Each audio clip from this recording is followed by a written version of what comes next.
Republican strategist Kevin Sheridan joins me now. We'll talk to you about the summit because some in our audience know this, but those of you who don't, Kevin worked on Mitt Romney's campaign in 2012. And Mitt Romney said in that campaign that the largest strategic foe of the United States was Russia. And he was mocked endlessly by Barack Obama and the entire Democratic Party and John Kerry, and they were cutting videos and do you believe he was vindicated endlessly. And has been vindicated?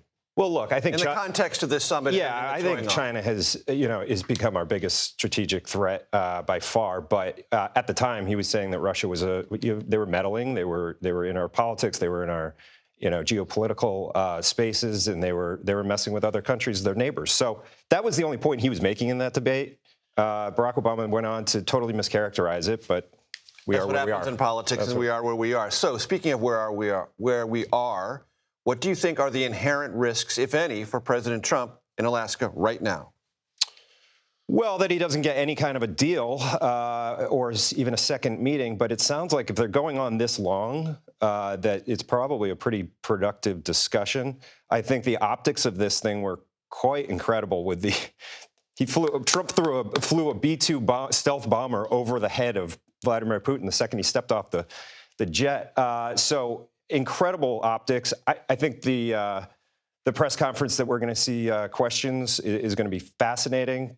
If they're both there. Yeah, if they're both there, and that will tell us a lot. Mm-hmm. Are they still talking, or did this go south?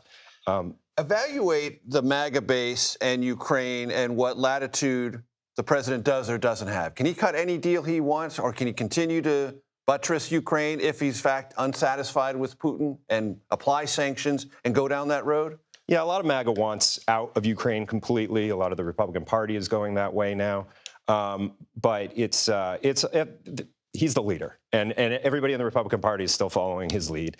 They know that he's trying to get something done here. A ceasefire would be great if they can get that, and then talks, an actual sit-down talks would be a huge win. And I think even hearing, people like Hillary Clinton saying if he can get a deal here, he's going to win the Nobel Peace Prize. Well, she said, to be clear, well, she wants a pardon too. she said, to be clear, if he can get Putin to agree to give back all the terrain the Russian military has captured, I will nominate him for a Nobel Peace Prize. Well, that's not going to happen. No. Neither one of those things are going to happen. But what's the upside for Trump here? Is there a potential for something that is... Trump's a peacemaker. I mean, he's done this in 6, 7 other places now, Pakistan, India, Azerbaijan. So he really wants to be on that block, that peacemaker block. He wants that to be his entire legacy. He does not want to start new wars. He talks about it all the time, and he's trying to be. You mentioned China when we first started this conversation. How do you think Beijing is viewing all of this? Well, if he can break Russia from China a little bit, and that's probably what they're having some talks with, that's going to be a huge strategic win for the United States.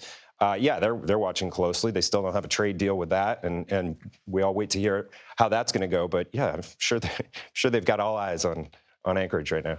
Kevin Sheridan, he has the scars from 2012, but he looks great nevertheless. Kevin Sheridan, it's been a pleasure as always. Thank you, sir. Thank you.